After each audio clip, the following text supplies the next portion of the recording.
I'm basically putting my life on hold to Mm-hmm. help you. Like, I have my own life to live, and I'm not your dad. I'm Yeah. your brother. Right. So don't think of me that way. Mm-hmm. Don't think of me as I'm just this giving person. Mm-hmm. Like, you got to try to help me out too. Right.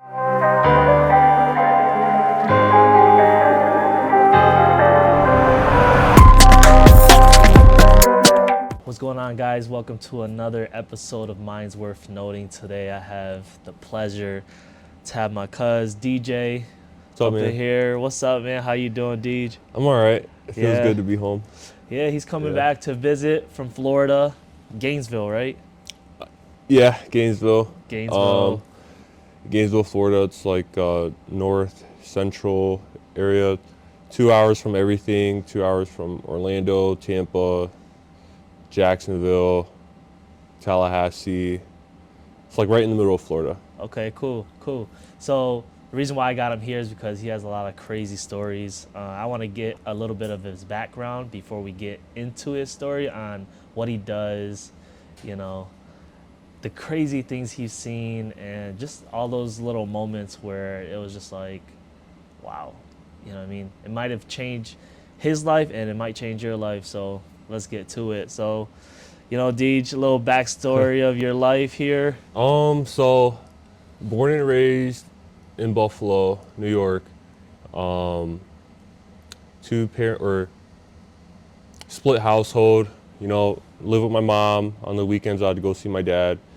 So that was growing up in the middle of that. It's not traditional, but it happens a Right. lot. Lived here until I was about 15. Um, just a little badass. So my family shipped me down to Florida to go live with my grandparents down there, away from everything that was here. Uh, we have some land out there. Our family has some land out there. Finished high school there. Moved back to Buffalo for my first year of college at Alfred State. Flunked out of Alfred State. Damn, Yeah, I didn't even know that. yeah, But you did finish college, right? You got yeah. your degree. I just finished this year. Okay. Flunked out of my first school. Moved back to Florida, and my grandpa told me, because that's who I was with in Florida. My grandpa told me, well, got to go to work or the military. So I ended up being police, choosing police. Started the police academy when I was about 19, 20, turning 20, something like that. Yeah. Actually, like, became like a real cop, like in my own cop car and all that at 21. Yeah. Realized that how important school was, so I got back into school. Finished my 2-year degree at the community college down there, and transferred to the University of Florida, and I just finished my bachelor's in May. So during that whole time of school, I've been working full time. My mom died about 2 years, going on 3 years now. Damn, we're sorry to hear that. It's all right. So me and my brother, we have different dads. We have the same mom. His dad's not really in the picture, and you know how immigrant grandparents are. They can't really be involved and do much for you other than just take care of you and Right. feed you and make sure you have the necessities.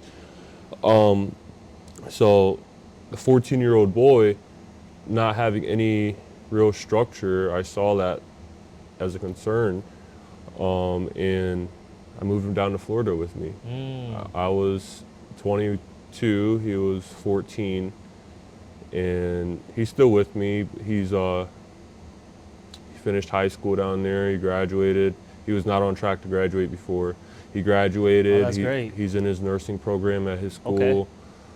He works. He drives. I let him drive my car, and he's responsible. And he's doing his own thing. Yeah. So, No, that's cool. So do you think if you would have stayed in Buffalo, like what would your life look like if you would have stayed here? Um, Do you think that it would have been bad, or do you think that, obviously not saying that, living here isn't terrible, Yeah, but the people we do surround ourselves with here, you know, it's hard to say, right, because I honestly don't know. I do feel that down in Florida, I am able to focus. Like right, that's my thing down there, and it's okay, always been that, is that I can really focus. I'm by myself. I don't have, my cousins calling me to hang out, or anybody just throwing me off my schedule of what I need to do. And I'm not saying okay, that my cousins calling me to hang out is a bad thing. It's right, just, right, you know how it is when yeah, you're trying you, to do something, yeah, and sometimes, either you wake up too late, right, or you're just not in the mood, yeah, or whatever it is with external things, and family being, there's an obligation to family, especially with our family. But down there, I'm really able to just be by myself and just do what I need to do, because I know it needs to be done, and I've done a lot because of that. right, right, So I don't know. To answer your question, I don't know if it'd be bad or good if I was up here still. I love coming home though. I look forward to. I will come home first before I go anywhere else. really, Yes, okay, that's cool, just because of the family, right? because of my family, man. Yeah, I love my family. Even down there, I still pick up the phone, and we either play the game or talk or send each other Instagram reels, whatever it is. We still talk to each other. So it's yeah, not, I'm down in Florida, they're here, but we're still close. right. You No, know? that's cool because a lot of times when people leave somewhere else, they, everybody has their own life, so they don't barely reach out much, Yeah, which is understandable. But you guys are close, so that's cool. yeah. So, what got you into wanting to be a cop? Yeah, so I'm a cop. Going on 6 years. March will be 6 years for me. Yeah. Growing up, my dad just retired. He's retired police officer, Okay. Buffalo Police. And growing up, I was just always around cops.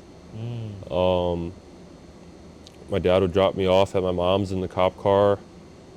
If it was my dad's weekend and he had either he had overtime, or he had to fix something at the station on the weekend or whatever, he would leave me at the police station, and he would go do what he needed to do, and I would just, at times I was growing up in the police station, so I've always been around it. Yeah. Okay. Um, So it was a easy decision to be like, uh, it's- at the time, I was kind of against it because I was so young, but now it does feel easy because it feels natural to me okay. being a police officer. Yeah.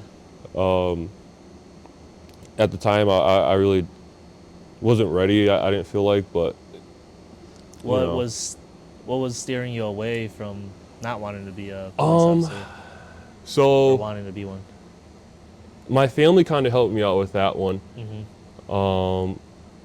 I still wanted to do school, Yeah. but my family's like, you just flunked out of school. So what else? How many times you would do school before, you realize like you got to go to work.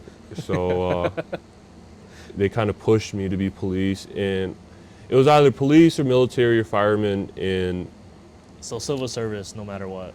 yeah, well, I think it was like the job security thing, Right. Okay. because those three things aren't going anywhere. Right. And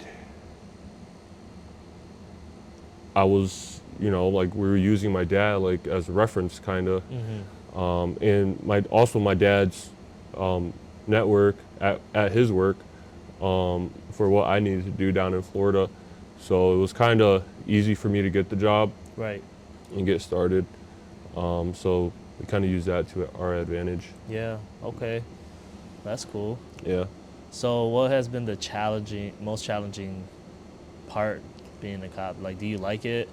I love it. Do you love it? I love it. Okay. It's fun, man. It's fun? That's what I Okay. love about it. It's fun. Yeah. It makes you think. I'm not sitting in an office pushing a button all day. I get to talk to people. I get to help people. I get to drive fast. I get to drive fast. I mean, yeah, dude. Okay. It's it's also rewarding. Like as far as um, when me and my partners, we like to get proactive, Yeah. and just looking for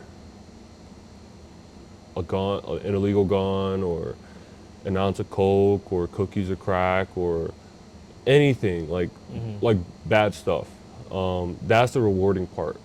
And as far as the benefits and stuff, yeah, that's good too. I get the overtimes there, and if I want to save up or come back home or buy stuff that I want, I can work for it. There's been multiple times where I've just worked a month straight, 15-hour shifts, and been able to, do things and reward myself that way. Right. Yeah. Okay. So with like, the culture nowadays of people and how they view police officers, like, what does that look like out in Florida?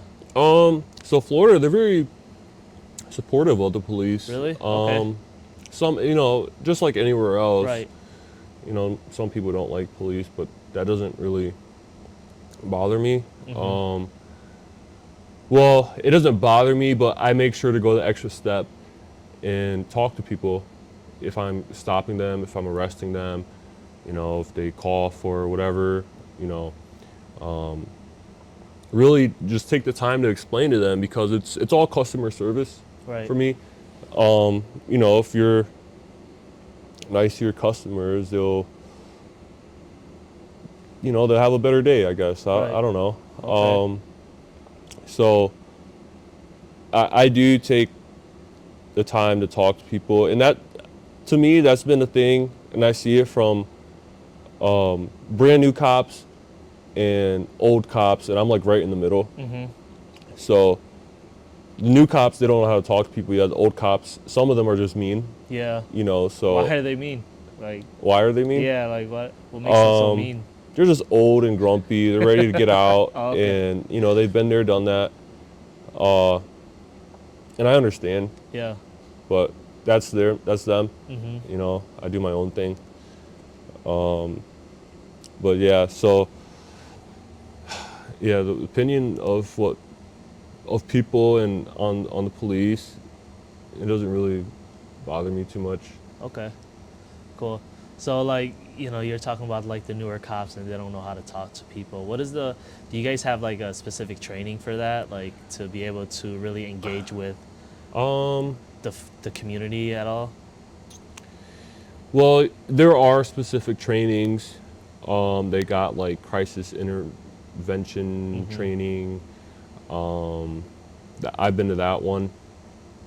And there's other trainings, but for me, in my humble opinion, I don't think that there's anything that you can learn from a school or a training that is actually going to translate into the real world with this job. Okay. Because the scenarios are different. Nothing is the same. It's all similar. You're doing the same things, but you can't predict how that person's gonna feel after the last person that you just dealt with. Right. So it's very fluid. It's dynamic, and you have to think on your feet, and you can't treat everybody the same. Right. So is it scary out there? Because, Florida is like everybody's open carries and everybody just has a gun. So right now, it's not scary. It's a little unsure, and I kind of, when I'm in that, with everything that I do, if I'm unsure, if I don't feel safe, I'll just, back away.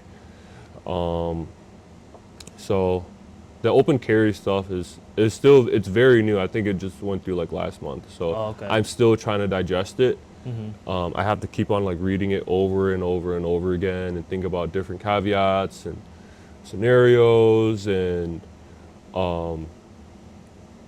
loopholes is a bad word, but uh, it's this whole thing is still very new. Yeah. But no, I don't get scared at work. It's Okay. yeah. Well, I actually have been scared twice at work. Okay. Ever. In 6 years, I've only been scared twice. Really? Going to a call. Yeah. So what was that like? Like, what Um, was the story on that? so, like the whole story? Sure. Okay. All right. So, me and my partner, we're sleeping in a parking lot somewhere.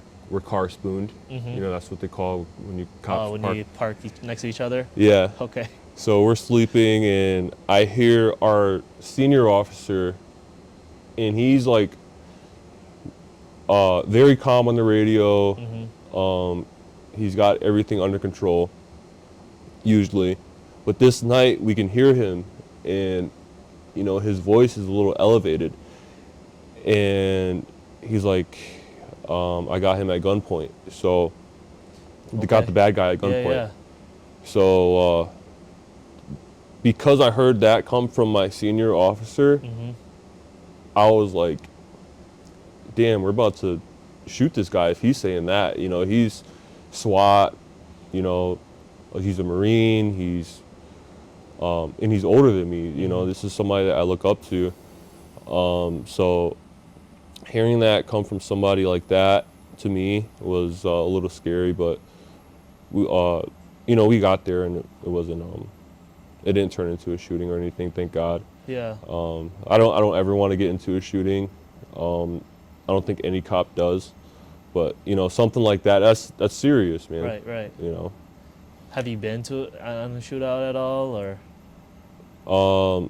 I've never had to shoot at anybody. I've been to shootouts, between other people, Right. like bad people, but I've never been in a shooting myself. Okay. Or had to shoot my gun at somebody. Yeah. Yeah. Yeah. That's crazy.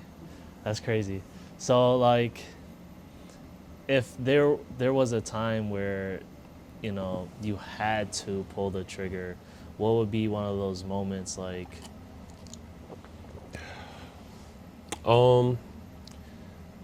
Like a defining moment, because If somebody has their gun at me, right. that I have to. Okay.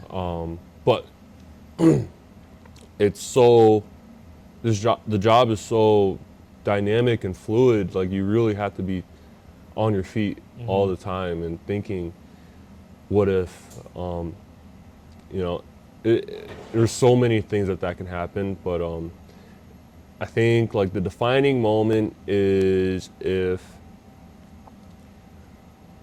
someone is actively or poses a threat to society or something like that with deadly force. Deadly force being he's, shooting at somebody, he's stabbing somebody, or he's able to beat somebody to death. Something like that.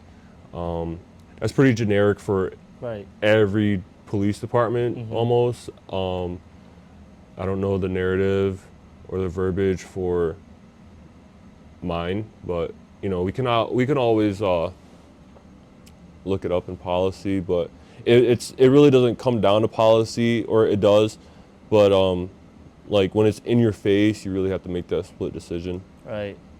And that split decision can just happen any moment. Yes. Yeah. That's crazy. What's like one of the craziest calls you ever had?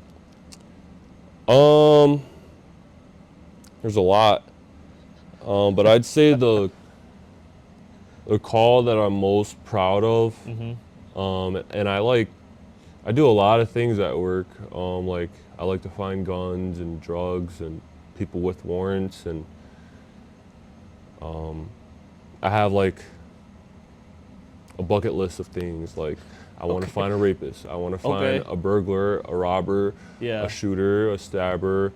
But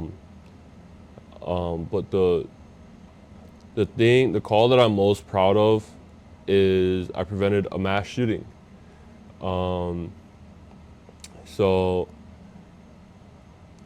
I'm coming into work, I'm in briefing, and my boss, he pulls me to the side after briefing, and my partner, he's a little bit younger than I am, or newer, and he's like, hey, I need you guys to go out to this house. Day shift has been trying to get with this guy all day. He should be home now. He says that he wants to go shoot the church because the people at the church molested him a couple years ago. So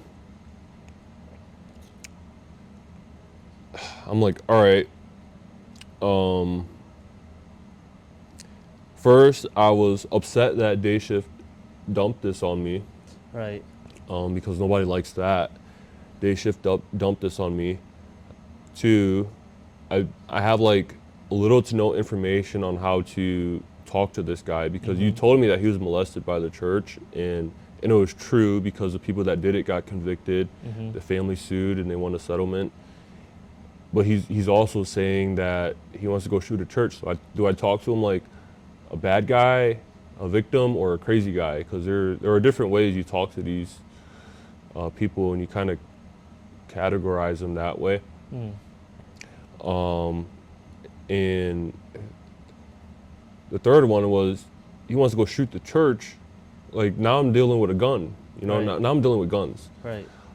So me and my partner were walking up to the apartment. We park our cars, not right in front of the apartment, somewhere. We park it around the corner so he can't see the cop cars. Right. So he doesn't get spooked or anything. So we're walking up, and in my head, I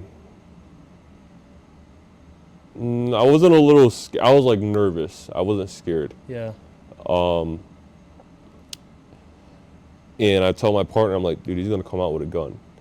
So, and I told him, like, he's either gonna shoot through the door, he's gonna come out with the gun pointing at us, or he's just gonna be holding the gun. Yeah.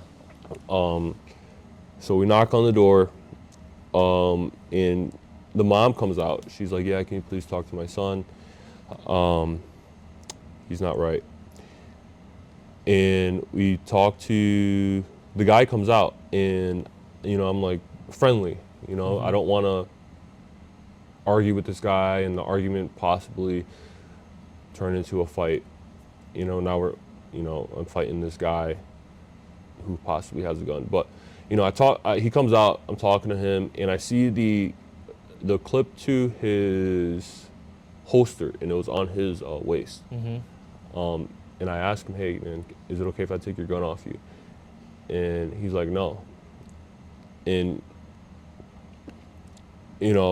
sometimes I ask, sometimes I'll do the back and forth, most of the times I don't. But this time I did.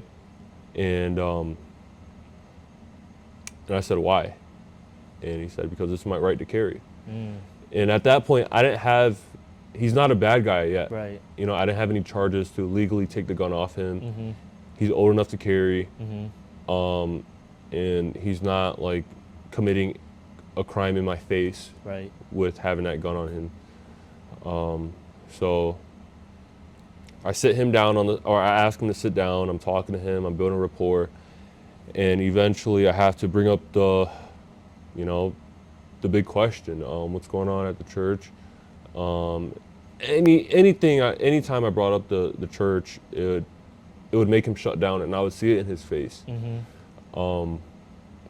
So I didn't want to keep on bringing it up to make him shut down, because I didn't have anything, and I knew this guy needed to go somewhere.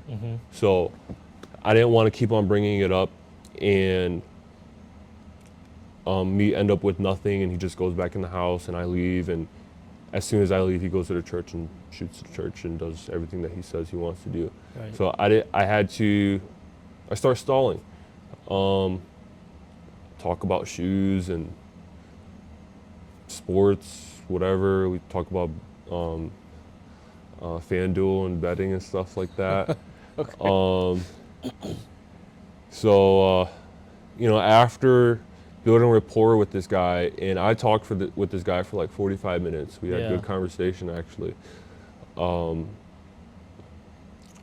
I feel comfortable enough that I leave my new partner with him, Mm-hmm. um, so that I can start making phone calls. I call our department lawyer, um,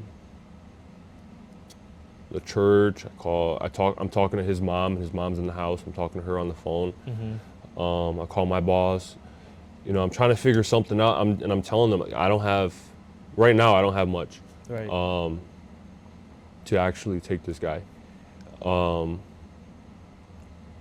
but the department lawyer, he finds whatever he finds, and it's enough for me to grab this guy, Mm-hmm. and take him under an involuntary mental health evaluation. In Florida, they call it Baker Act. I don't know what they call it in New York. Yeah, not Um, sure. but 72-hour mental health evaluation. Um, so um, we do that, or we decide on that. I go back and I'm talking to him. I'm like, hey man, we're about to leave you alone. And the whole time I'm calling for, hey, let's get more people here, Mm-hmm. because he has a gun and he's probably gonna fight. So, and don't come with lights and sirens on. I don't want to spook him. Right. So I'm talking to this guy, wrapping it up, waiting for my partners to get there. They come, and I tell him, I'm like, hey, I want to document this. We're about to leave you alone. I want to document this just to, say that we came out here, we talked to you, and part of the documentation is that we take pictures of you. And for that is, people will complain and say that the police beat them up, and that never happened. And Mm-hmm. I'm not saying that you would do that, but we just do it for everybody because, that's happened. So one of the angles that we have to take pictures of is your hands. So Mm-hmm. can you put your hands out in front of you like this? So he does that, and I grab his hands. So now he doesn't have hands to grab his gun. Right. So now he starts fighting. That dude starts fighting. He's screaming, and he's like, he's cussing, and one of his hands actually slips out, Mm-hmm. and he's looking for his gun, but my partner was grabbing his gun. He was like he was jamming his gun down into his shorts, almost pulling his shorts down, Yeah, yeah. trying to pull out his gun, and the guy was looking for his gun, and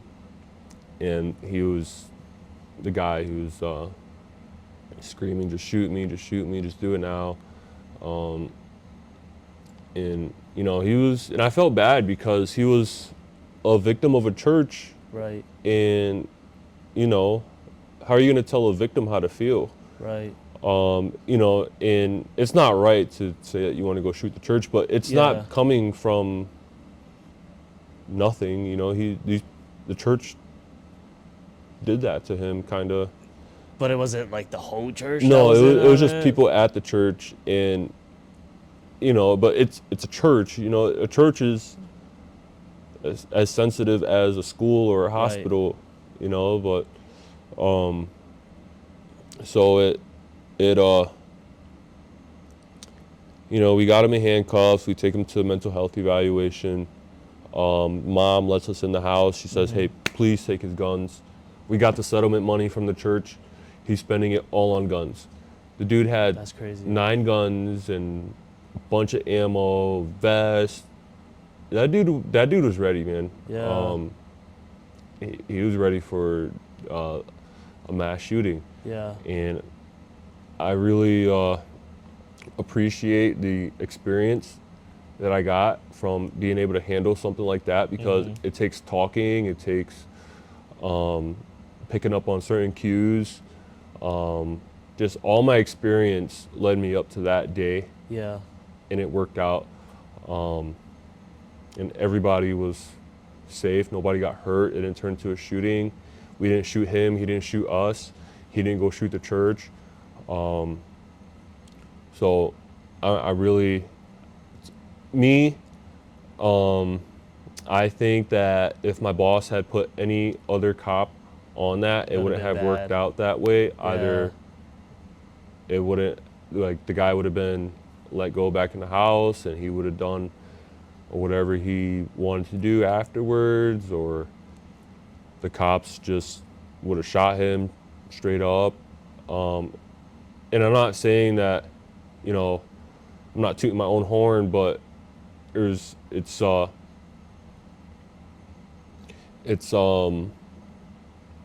takes a lot of experience to deal with something as serious as that. Right. Yeah. Yeah, no, that's crazy. So who's the one that called on him? So his own mom called on him. Oh, okay. Because he told his mom that. Oh, And he was also making phone threats to the church. So the church was calling on him too.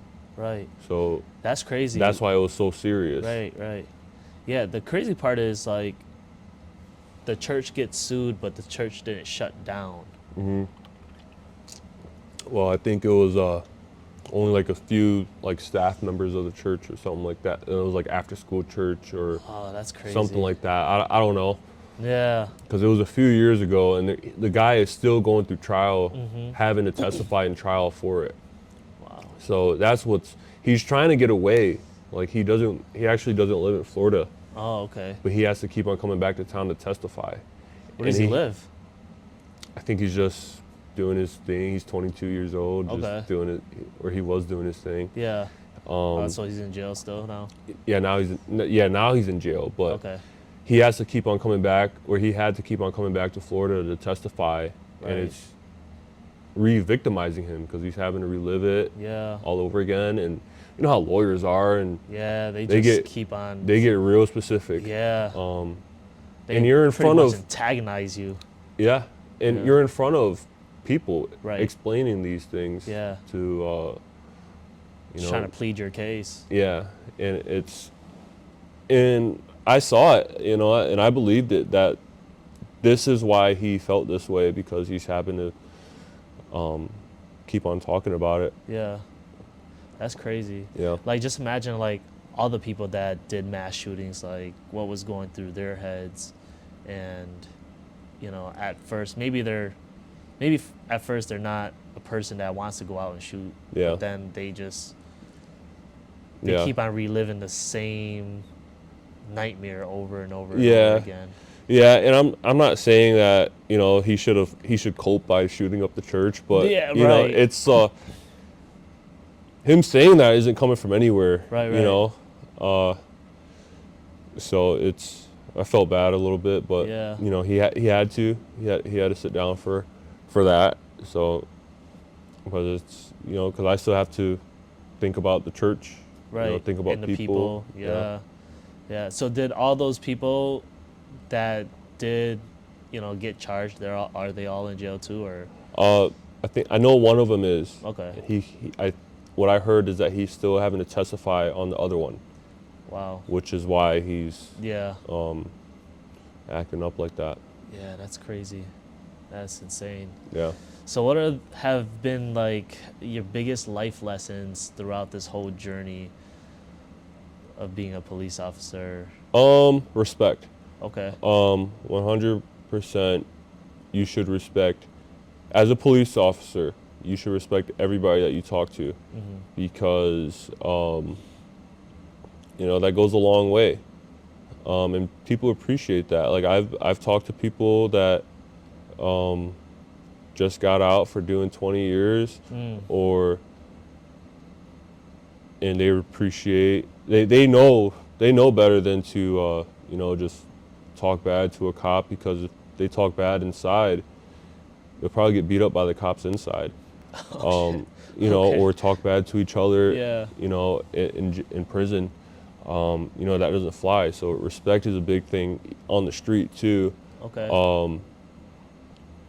You know, I've you know, been in fights, going blow for blow with somebody. You know, he busted my mouth and I bust his mouth. And afterwards, you know, I'm like, hey, I'm not mad at you. This is business. It's nothing personal. I talked to him like a man, and you know, he thanks me for being nice and respectful, and he apologizes. And Wait, this is as you're a cop? yes, Oh, okay. yeah. Like you fought another officer, or No, was no, no, it a bad guy. Oh, a person. Yeah, Okay, yeah. a bad guy. And Okay. he's thanking me on the way to the jail for being nice and Okay. respectful. After you guys just was whooping each other's asses. Yeah, man, it gets down like that, man. Um, but and I see that as a new cop, it's real easy. It's very easy to talk down to people and bark at people, and because you think you're the man. You really don't know how to talk to people as a new guy. Right. Right. Just imagine a 19-year-old going to something traumatic. They don't know how to talk to people like that Right. in that kind of situation. Yeah. So So how are you able to talk to someone like that? Like how are you able to? it takes experience. It takes a lot of experience. What clicked for me was I had a really good drug arrest, and I was happy about it, and it went all the way to court. Really? Okay. But the jury decided to toss the case because I'm on the side of the road going back and forth with him, and it was only because of that. I had this guy dead to rights, and the jury didn't like how I talked to him, so they decided not to convict him Because of, you were speaking to him. yeah.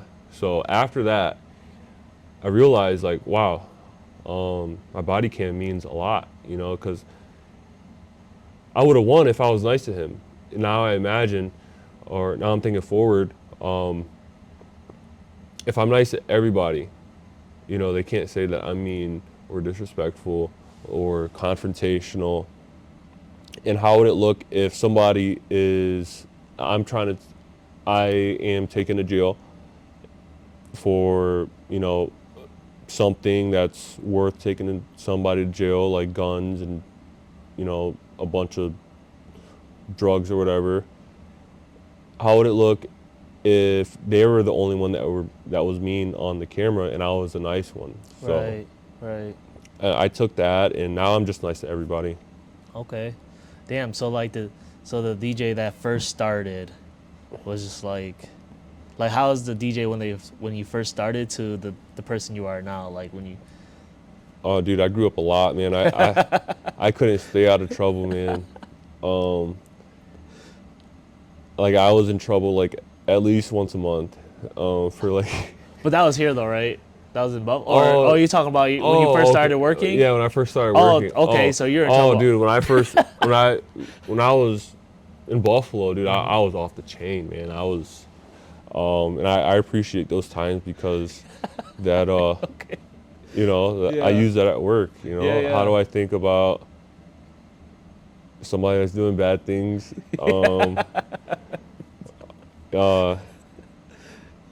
Yeah. So I look out for the things that I'm familiar with, Yeah. and it works Okay. out. Yeah. Yeah. Yeah. So you have a little bit of street smarts. Yeah, a little bit. Yeah. And I think that because I think it's weird to hear, and it's also very rare at my place that I talk to one of my partners and they haven't done anything, because So they're like just a suburban kid, or well, at my place it's very rare to hear that, Okay. somebody grew up not doing anything, and that's how most cops are actually. they grow up not doing nothing. They're No, like straight they're edge? actually they've been involved, and Oh, okay. So a lot of cops are just they know. yeah, Yeah. yeah, yeah. I think you do get some of those that their parents kind of sheltered them the entire life. You get some people like that, and sometimes they turn out to be really good, or they don't make it. They end up quitting, or So would you say like having a street background helps with sticking to being a police officer, like, or just having a better edge on it? They just know how to approach things differently. Yeah, I think so too, and that comes with the life experience, and Right. like I said, like newer people knowing how to talk to people. Mm-hmm. Um, it, at some point, it becomes personal. Like, Mm. the cop can get personal with whoever they're dealing with, Right. and that matters. Yeah. Um, yeah. Okay. So, well, let's go back to, when you first started off as a cop to, Yeah. 6 years later. Like, how were you when you first started out? Because you were saying, like, ah, man, I was getting Oh in trouble man. like every month. Oh dude. So I work at college town. Okay. Um, I was 21. Mm-hmm. Everybody around me in the college town is, we're around the same age, so it was, they like their soccer team, the girls' soccer team wanted to hang out. So while I'm at work, so I hung out with them for 2 hours, and my work heard about it. I got in trouble for that. While you're on duty? Yeah, Okay. yeah, and also me. So I'd get in trouble for stuff like that. Mm-hmm. But also me being misled by older cops, me Okay. being so young, and me not knowing really, being misled by older cops. I'd get in trouble by the misdirection from the older cops. I've been in trouble for that.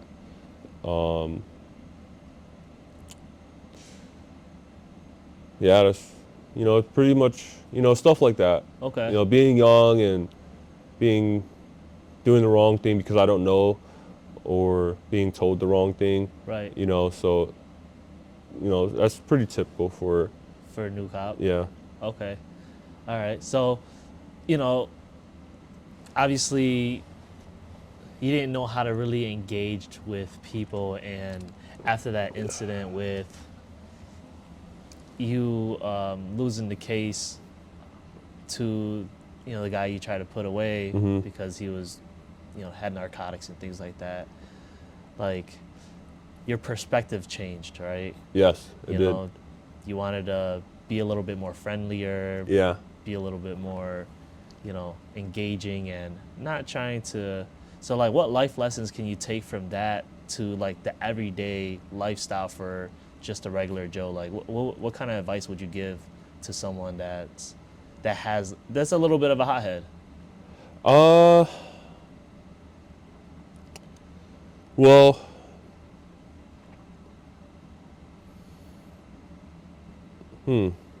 I think that, you know, just think about after the fact, when you're not right there. Mm-hmm. Just think about what's going to happen afterwards.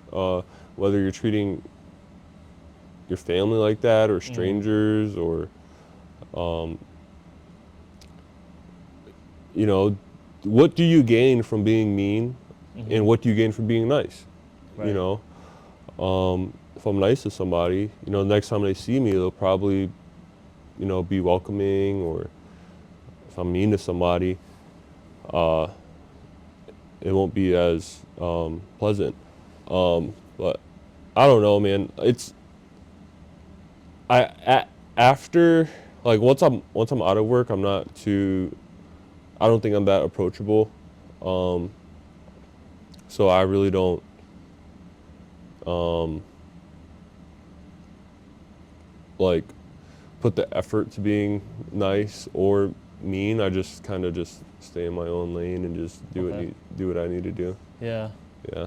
So what do you mean, like you're not approachable after work? Like, Because at work for 12 hours, I'm Mm-hmm. dealing with people and their problems for 12 hours straight, and Yeah. I just want silence. Okay. I just want to be alone. Um, I'm just, I'm just like in a shell for 12 hours, and or when I'm out of work, and then, for 12 hours, I'm, having to cater to people and having Mm-hmm. to try to figure out people's problems for them. Um, and I like it. I still do like it, but I think it's important to have a break, like Right. a reset, and Yeah. I use my time off as my reset. Okay.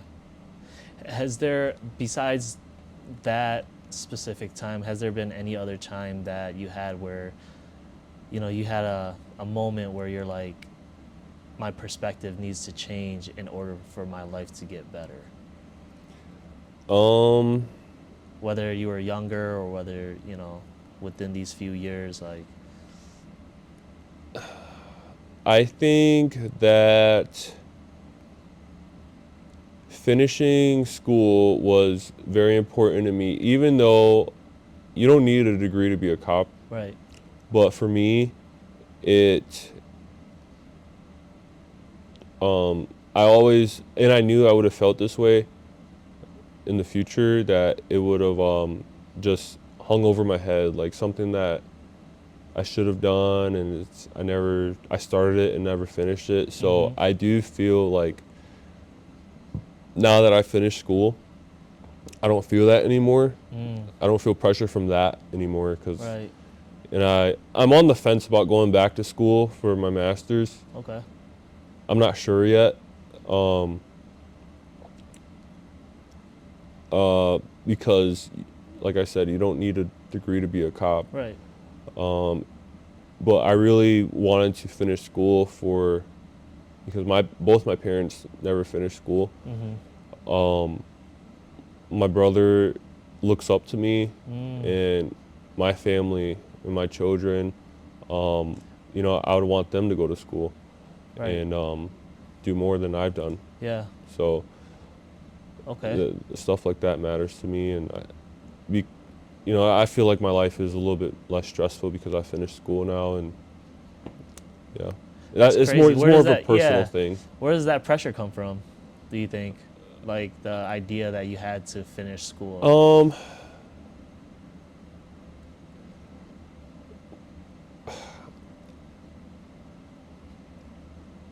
because I really wanted to do it for my parents, Okay. because that's something that they wanted, Yeah. and I felt pressure from that, like a good pressure, Right, not right. like bad pressure. Yeah. So I really, if I failed a class, I took it over again. Really sacrificed, personal time, for studying and homework and projects and stuff like that. I've taken my work laptop. I used to do all my homework on my work laptop, and we could take our laptops home. Mm. I used to be at football games doing my homework on my laptop. Yes. Okay. That's cool. Yeah. So, I'm just, it feels good not to be doing that anymore, but Right. I'm still on the fence about going back to school. I'm not sure yet. Okay. Yeah. What'd you go to school for? Sociology. Sociology. Well, my associate's degree was in psychology, and my Okay. bachelor's was in sociology, And what would your master's be in? criminology. Criminology? Yeah. Okay, cool. So Cool. psychology, sociology, criminology. Um, it's all social work stuff, Right. type of thing. Yeah. And that's just what- to help the people, right? Yeah, that's what police do. Yeah. They socialize, they help people. Like I said, I don't need any of that stuff to go to Yeah. work, Yeah, but it's right. all in the same. But it helps you become a better officer, right? Uh, Do you think? in a way, yeah. But for me, it's I take the stuff that I learned from work and use it at school. I don't use the school stuff at work. If that makes Okay. sense. Yeah, no, that So, makes perfect sense. Writing Yeah. a paper, I use a story from work. And I have a bunch Yeah. of stories. Right. Yeah. That's funny. Yeah. So That's actually like a cheat code. yeah. Sometimes how it is having like a writer's block. Yeah, yeah. Like They don't have enough experience. That's what it is. yeah. So and at like towards the end of my bachelor's, it wasn't really. There were some research papers, but it was more of prompts like give an experience or give a time or something like that. Yeah.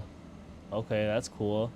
And I'm sure you're making your parents proud. And I feel like, the crazy thing is, I just seen a study on like, our people, Laos people, and around 19% even go to college, Yeah. and even less finish college. Hmm. So that should be a proud moment for you. A lot Well, of us yeah. go Um, or even finish.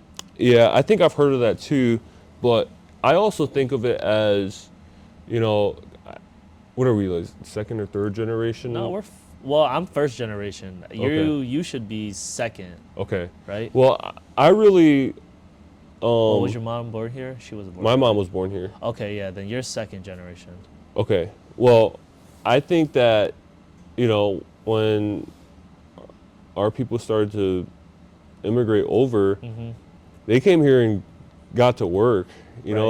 They're not going to school, they're working. They're living the Yeah. American dream. And Right. I see that in my grandpa.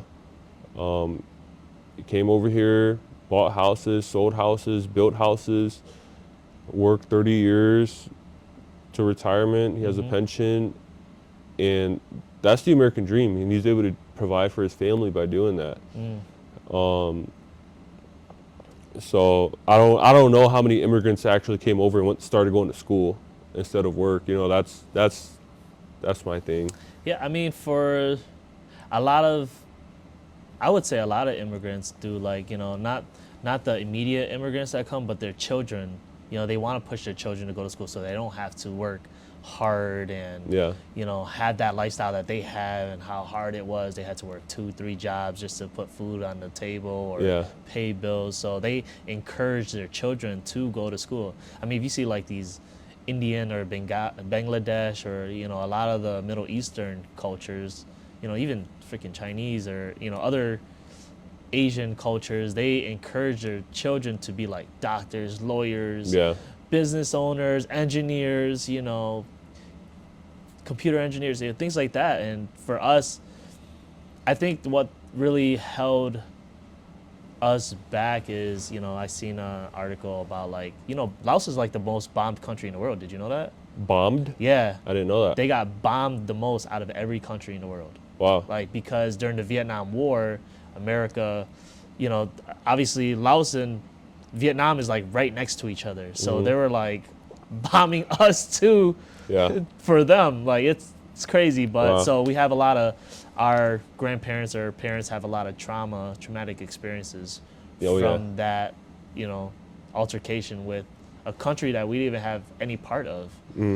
So yeah, that's where that statistic comes from.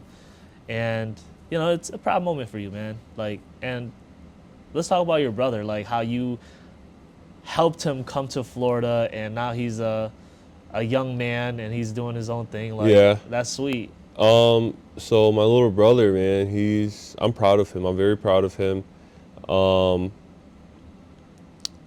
So our mom, she was doing her thing. She died from an aneurysm, from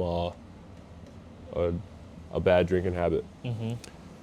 But before she died, 2 years before she died, I saw that her drinking was going bad. And I saw that from listening to her on the phone, talking to my brother, and noticing that over the phone, noticing that my brother was never at my mom's, he was at my grandparents, and his dad was never in the picture. So I would call my brother, ask him how he's doing, what are you doing? Then I'd ask him, when was the last time you saw mom? And he'd be like, a couple of days ago or whatever. Okay, how are you doing at school? I would have to pull it out of him. Right. And, he's 14, he doesn't want to talk about it. I would have to pull it out of him, and he's not doing too well in school. So after a couple times or a couple months, however long, of hearing that same thing over and over again, I called my mom and told her. Well, I actually came home in the spring, and I said, hey, I'm going to come back in the summertime, and my brother is going to come live with me. And my mom was like, "Are you sure?" And I'm like, "Yes, Mom. This will help him, help you. Um, I don't want you to have to worry about or feel bad about taking care of him." Because I knew what was going on with her, and I didn't want her to feel guilty about not being able to take care of her son. Yeah. So I wanted to try to take that away from her to help her out. Because at that point, her drinking was a little bit too far gone. So, you know, everybody told me no because I was 21, 22 at the time, and you know, I'm still a child myself. Right. And you know, he's my brother. He's not my son. Right. You know, everybody told me no. My mom was the only one that that did not tell me no. She just asked, "Are you sure?" So I moved him down. I made sure I got a 2-bedroom, 2-bathroom apartment for us. Before my brother moved in with me, I was sleeping on the floor with my dog. I didn't care. Yeah. I didn't yeah, care. dude. But We live simple lives as men, you know? I didn't We care. don't need I'd stuff. have company over. We'd be sitting on the floor, eating off paper plates with our fingers. You know, like I did not care. Yeah. That's funny. But I was like, all right, I have a child with like a real child Yeah, with yeah. me, so like, let me furnish the house a little bit. You know, before Child Protective Services comes. So, and that was the thing with him. I was trying to. Yeah. I kept it under the radar. I didn't want Yeah. nobody to know about it. I had to, because I registered him for classes in high school. So I think that was like the only people that knew. Right. But I didn't want legal custody of him. I didn't want a power of attorney.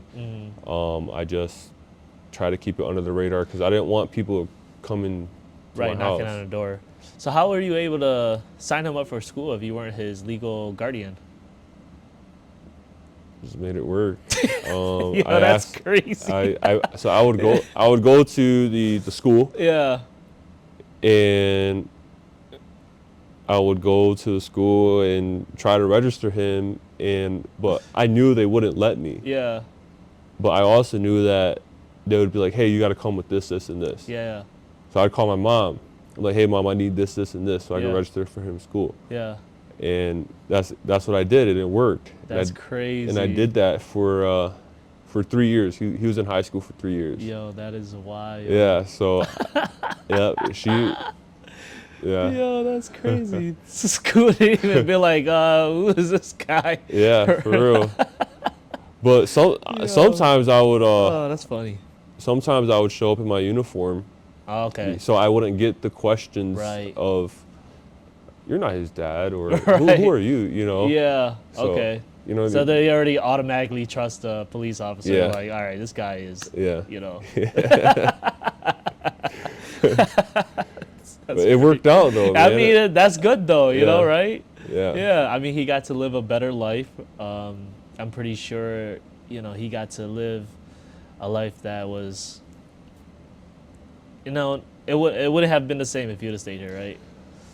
No, man, and that scared me, man, because he's my only brother. Right. You know, it's not like I have a bunch of siblings. He's my only brother, so I really felt like I needed to step up for him. Yeah. My brother on my mom's side, my mom is having a hard time, so I really felt like I needed to step up for him and her, Right. and that's exactly what I did, and it's still a work in progress.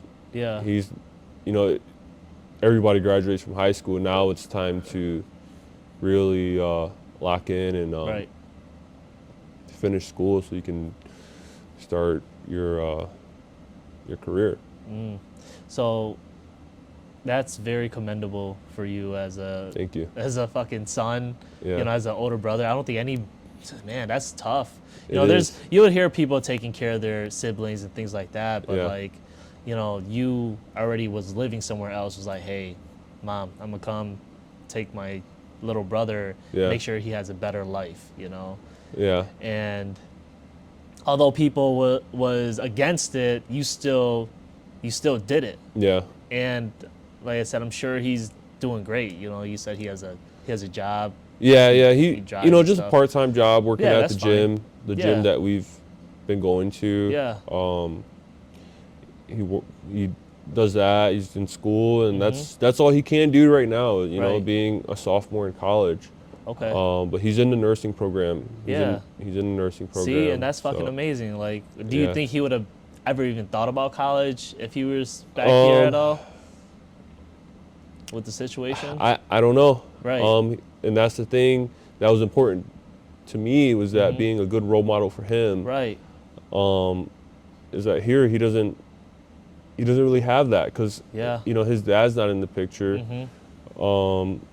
Our mom isn't doing too well, and I didn't want him to fall into the cycle of just working to hang out, and while I'm in Florida doing my thing, I Right. wasn't okay with that. I would have felt very selfish for that. Right. And I'm not a selfish person. Mm-hmm. So it was important for me to get my brother down there and help him out as much as I can. And I still help him. I don't ask him to pay rent. Yeah. He's nice. living rent free. He Yeah, drives yeah. my car. Right. Um, I mean, as you should, as your older brother. he you know? eats my food, and Yeah. I tell him to pick up the dog shit and the dog poop in the backyard, but and he cleans up. He does do his part. He does help as much as he can, but it's pretty balanced right now. Right. Because he knows. Yeah. He knows what's up. So what made him go into the route of being a nurse or nurse practitioner? Like, So I pushed him. I directed him that way. Because we have family on my dad's side, a lot of family on my dad's side, and he's related on my mom's side. He's not related to my dad's side, but my dad's side took him in kind of. But we have family on my dad's side who are retired doctors, current nurses. So I kind of just said, hey, nursing sounds like a good job. You get to travel, you get to get paid well. It's job security. You'll, you're on like a schedule. It's not a fluid schedule. You're like on a set schedule. So it sounds like a good job. He hasn't come to me about the police stuff yet. I'm not going to push that on him, but I did push the nursing stuff. yeah. And that's also a good job. It It's is. Yeah, honorable. they get paid freaking well. Yeah. Yeah, especially nowadays, they need nurses everywhere. Yeah. And Yeah. especially like the travel nurses, they're getting paid like 75 plus. Yeah. An hour is crazy. Yeah. So no, yeah, that's great. So he has what, like 2 more years, and then he 2 more gets his years. bachelor's. Yeah, 2 more. Well, this year he'll get his associates, and then another 2 years he'll get his bachelor's. Yeah. And then with nursing, I think you could do like, You go into like specific niches and yeah, things stuff like that. stuff like that. But there's also like a 2-year nurse and then like a 4-year nurse, like an RN and BSN, or Yeah. I don't know how they Yeah. do it, Yeah. but Yeah, bachelor of science and nurse, things like that, nurse practitioner. No, that's cool. That's really cool. And like I said, that's very commendable Yeah. for you as a person too, besides just a brother and a son. Like, as a person, a lot of people there's not a lot of people that would take their time out of their life to try to help, their sibling, or, because everybody has their own life. yeah. And I tell my brother that, dude, I'm on him about that kind of stuff, because I tell him, like, dude, like, I'm basically putting my life on hold to help you. Like, I have my own life to live, and I'm not your dad. Yeah. I'm your brother. Right. So don't think of me that way. Mm-hmm. Don't think of me as I'm just this giving person. Like, you got to try to help me out too. Right. Because I'm not selfish. I don't want you to be selfish with time and just money. Like, it's you know, and he does understand, and he does do as much as he can. I can't expect too much of him Right. because he's still 19 and he's still like going through it. He's not there yet, Mm. you know. Yeah.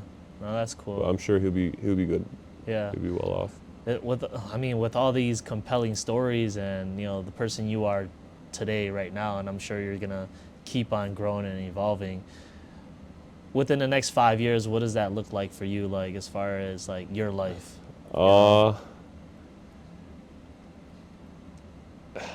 I definitely want a family. Okay. Yeah, I definitely want a family. Yeah. I need a house first. I'll get my house first before I find a wife. And I want to be able to provide, provide so much that my wife won't have to work anymore and she could just be at home. If she wants to, she could just be at home, taking care of our family while I'm at work. But that's, within 5 years, that's when I start to really make those decisions. Right. That's when I want to, at least. I'm 26 now, so I still feel like I have some time to enjoy not having the obligation of a house, Right. a wife, and a Yeah. family. So I still want to enjoy myself a little bit. Yeah. Yeah. No, that's cool. I mean, like you're 26. You're still young, so Yeah. you have time. Even though, the crazy thing is, like, everybody that's around you too, like, you start seeing them having their families and they're young. Yeah. You're like, damn, I don't want to be too old when I start having my family and building something. But there's no pressure. Even though when you do start hitting your 30s, you're like, damn, I'm feeling the pressure. Well, But there's no rush. My parents had me at 17 and 16, Right. and I knew how hard it was for them. Right. So it's kind of, and that for a child, at times it was, I want to say, almost traumatizing. I'm sure it was. Everybody has trauma. Yeah.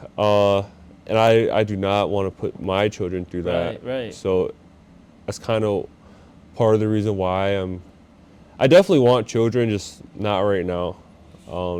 But my parents having me so young is part of the reason why I'm kind of Holding out. a little bit.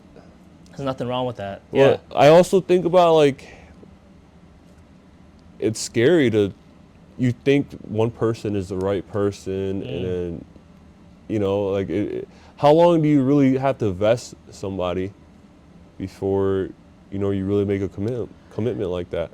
Yeah, I mean, that's the tough part. That's something that, I think you just have to do, like, you really don't know, right? Yeah. You really don't know who you're going to end up.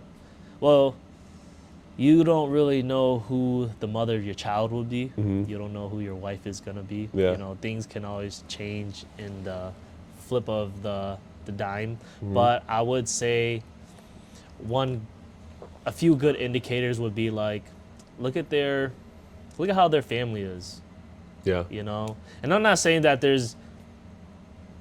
there's people out there that don't come from broken families that do well, but that's a rare thing, right?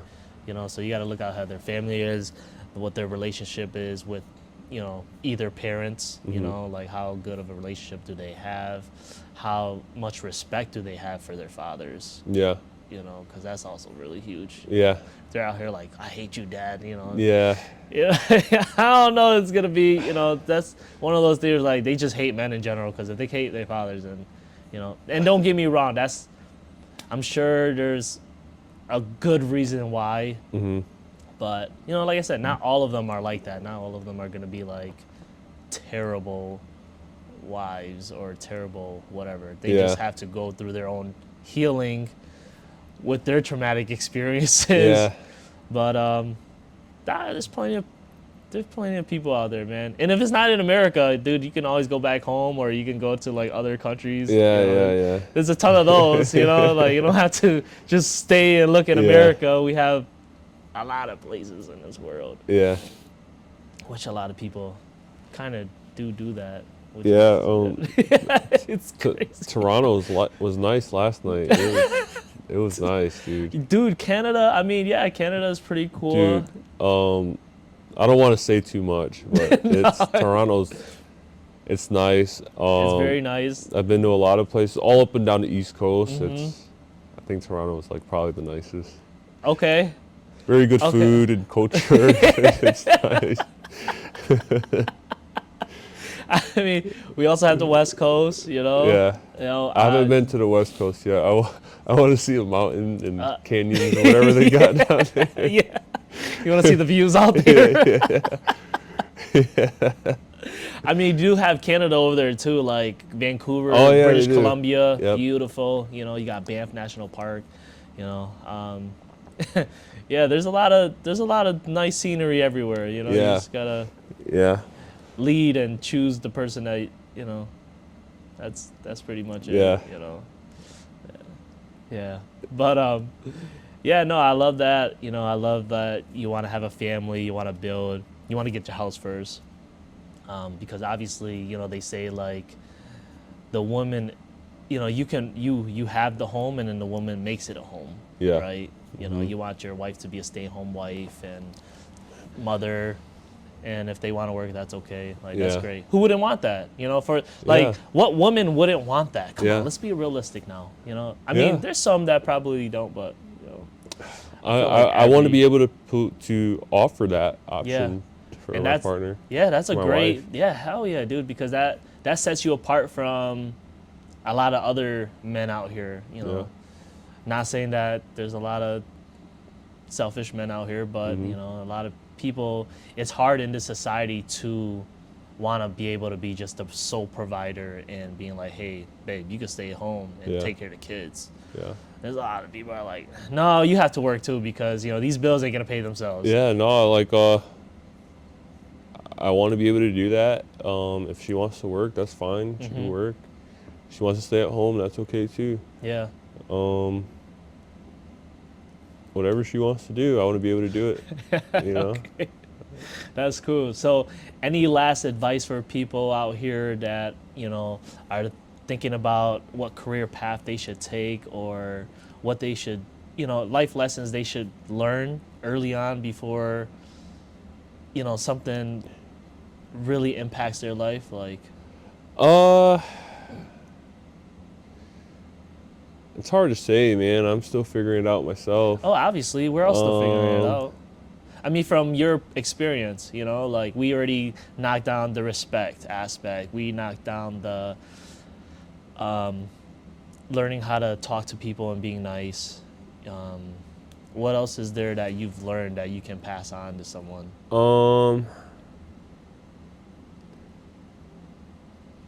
So it's easy for me to talk to cops. That's my thing. So, all right. So for new cops, I really think that it's important, and I teach this to people that I train, my juniors, that it's really important to, you know, because I was taught this too, that the little fish will take you to the big fish. So if you are stopping people and getting people to run from you for minor things, and you should be trying to, that will help you get ready for the big calls, like the rapists, the shooters, the bank robbers. Because what the little small stuff will teach you is, you know, indicators, how to actually like go hands-on. If somebody's running from you, it will help you with your geography and your radio traffic, and after all that, it'll help you put all that down on paper. Right. You know, articulate yourself and explain yourself to a judge who's going to read this. And you know, because it's going to happen with you know, the big calls. You're going to be in that position eventually where you're having to do those things that you did to the small stuff. But when it comes to the big things, you already know what you're doing. It's just, more serious. Right. Because I've seen it. A new, or not a new guy, he's actually, like 3-4 year old cop,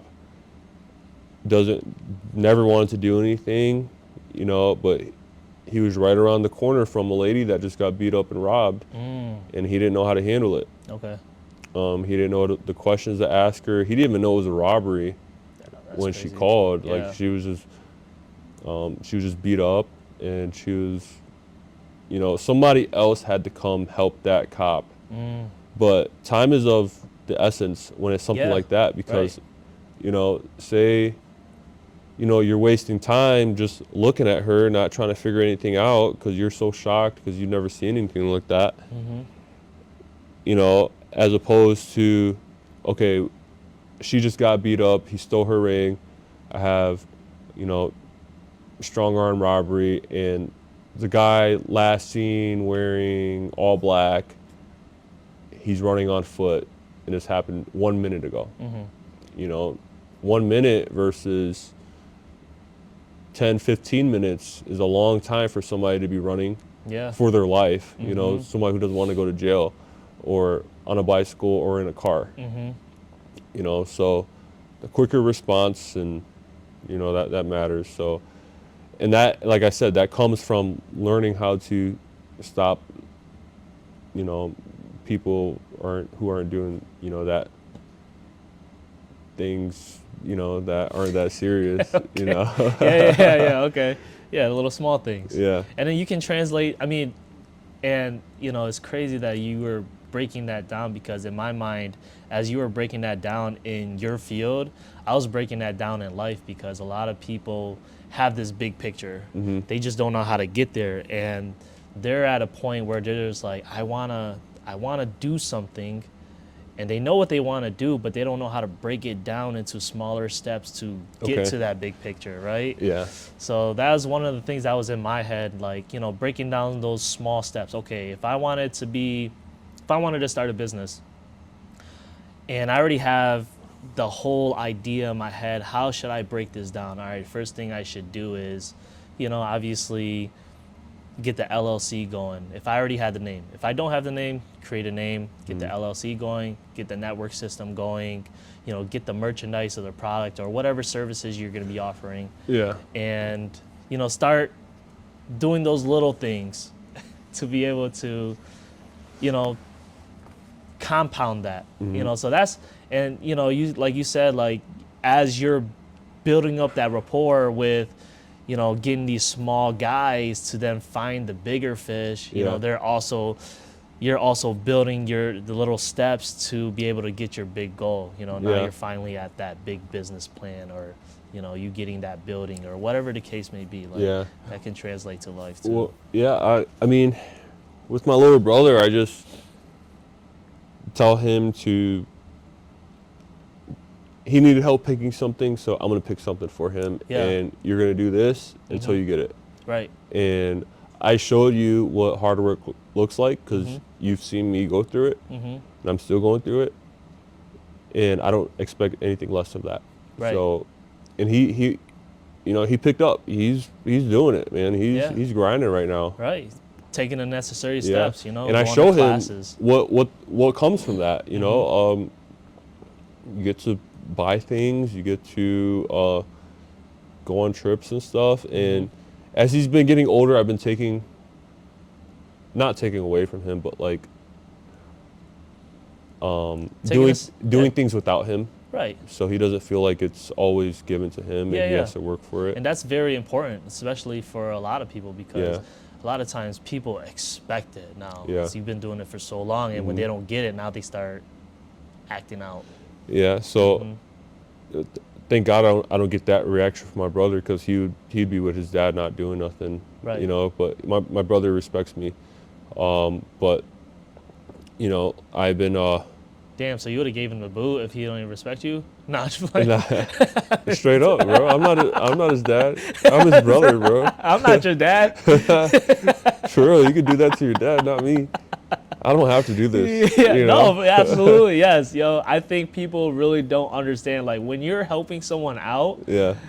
they have to understand. Like, yo, Yeah. I don't gotta do this. You Yeah. know, I don't have to do this for you. Yeah. Like I'll be all right without me doing this. Yep. You know, and I think people, they literally, you know, they take things for granted, and they overlook the idea of, you know what I mean, people doing stuff for them because they're so spoiled, you know, especially in Yeah. America. We're all spoiled as fuck.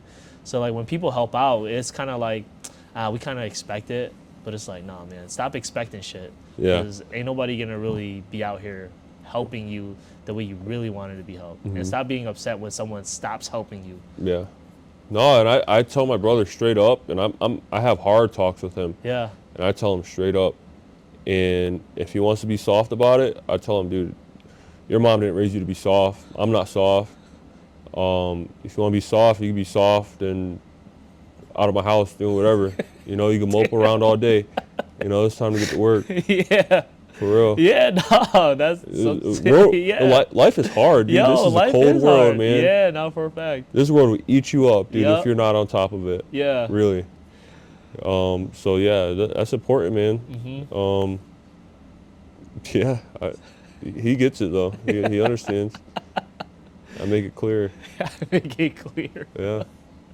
Oh man, I love that. All right, you know, this was such a great, insightful episode, and I'm sure like I probably say that for every episode because Yeah. I love listening to different stories. I'm waiting on your episodes to drop, know, man. I've so- only seen the This clip, a little clip. the clip Yeah, yesterday. dude. I mean, yeah. Today is the 8th episode. Okay.